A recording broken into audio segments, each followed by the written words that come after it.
আসসালামু আলাইকুম ওয়া রাহমাতুল্লাহি ওয়া বারাকাতুহু। ইন্নাল হামদালিল্লাহি ওয়াহদা ওয়াসসালাতু ওয়াসসালামু আলা মান লা নাবিয়্যা বা'দা। قال الله تعالى في كلامه المجيد والفرقانه الحميد فأعوذ بالله من الشيطان الرجيم كلا إن الإنسان ليطغى أن رآه استغنى قال النبي صلى الله عليه وسلم আদ-দীনুন নাসিহা। যাবতীয় হামদ ও তারিফ প্রশংসা আল্লাহ সুবহানাহু ওয়া তাআলার জন্য, শুকরিয়া যিনি আপনাকে আমাকে একত্রিত করেছেন কিছু শোনা এবং বোঝার জন্য। আল্লাহ সুবহানাহু ওয়া তাআলা একত্রিত করেছেন, এজন্য শুকরিয়া আদায় করছি আলহামদুলিল্লাহ। অতঃপর দরুদ এবং সালাম বর্ষিত হোক তার প্রিয় হাবিব মুহাম্মদ সাল্লাল্লাহু আলাইহি সাল্লামের উপর। সম্মানিত উপস্থিতি, আপনাদের সম্মুখে সবচেয়ে পরিচিত একটি সূরা, সূরা আলাক, সেখানে ছোট্ট দুইটি আয়াত উপস্থাপন করেছি। মুহাম্মদ সাল্লাল্লাহু আলাইহি সাল্লামের মুখস্থিত একটি বাণী, ছোট্ট একটি বাণী উল্লেখ করেছি।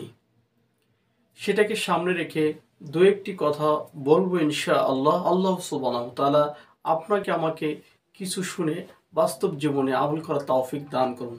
বিষয়টা হলো যে আমাদের স্বভাব, যে স্বভাবটা ছোট কিন্তু অনেক ক্ষতি করে, অনেক বড় ক্ষতি করে, সে বিষয়ে দুইটি কথা বলবো ইনশাআল্লাহ। ইসলাম আমাদেরকে কল্যাণ শেখায়। এই কল্যাণটা আল্লাহ সুবহানাহু ওয়া তাআলার পক্ষ থেকে আসে। এই কল্যাণটা হলো দিন, উত্তম নসিহা। তাই তো আমরা উত্তম কথা বলবো, উত্তম নসিহা পেশ করব, যেটা ইসলাম আপনাকে আমাকে শিখিয়েছেন।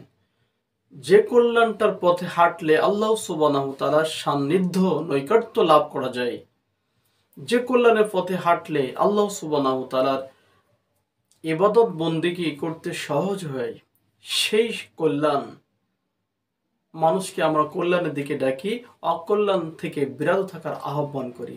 তার অন্যতম হলো কল্যাণ, আর ইসলাম হলো এই কল্যাণকামী ধর্ম। তাই আসুন, মুহাম্মদ সাল্লাল্লাহু আলাইহি সাল্লাম বলছেন আদ-দীনুন নাসিহা।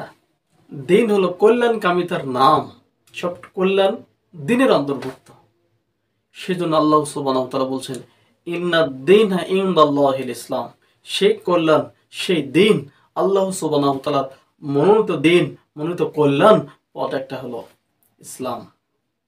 আসুন, সেই ইসলাম কল্যাণকামী ধর্মের অন্যতম একটি হচ্ছে আমাদের যে স্বভাব, যেটা হিংসা, কিবির, তার থেকে আমাদেরকে বিরত থাকতে হবে। যদি বিন্দুমাত্র অহংকার, কিবির, হিংসা ইত্যাদি থাকে, তাহলে অবশ্যই আমরা চূড়ান্ত পর্যায়ে যেতে পারবো না। আসুন, আল্লাহ সুবহানাহু ওয়া তাআলা বলছেন কাল্লা ইন্নাল ইনসানা লায়াতগা। কখনো নয়, কখনো নয়। ইন্নাল ইনসানা লায়াতগা, অবশ্যই মানুষ সীমা লঙ্ঘন করে থাকে। কারা করে থাকে? নিশ্চয়ই মানুষ, অবশ্যই মানুষ সীমা লঙ্ঘন করে থাকে। আর রাআহু ইসতাগনা, কেননা তারা নিজেদেরকে মনে করে স্বয়ং সম্পূর্ণ, পরিপূর্ণতা মনে করে। এই জন্য তারা সীমা লঙ্ঘন করেছে, বাড়াবাড়ি করেছে, কিবির করেছে। আমরা অনেকেই মনে করি আমরা স্বয়ং সম্পূর্ণ, আমরা অন্যের নিকটে ধারবো কেন ইত্যাদি, হিংসার, অহংকারের অন্তর্ভুক্ত। তা আমরা কিবির করব না, অহংকার করব না। অহংকার আপনাকে আমাকে ধসে নিয়ে যায় এবং কল্যাণ থেকে বিচ্যুতি ঘটায়। আসুন না, আল্লাহ সুবহানাহু ওয়া তাআলা যেমন ভাবে বলেছেন সূরা আলাকে, সেভাবে আমরা বুঝে বাস্তব জীবনে আমল করার চেষ্টা করি।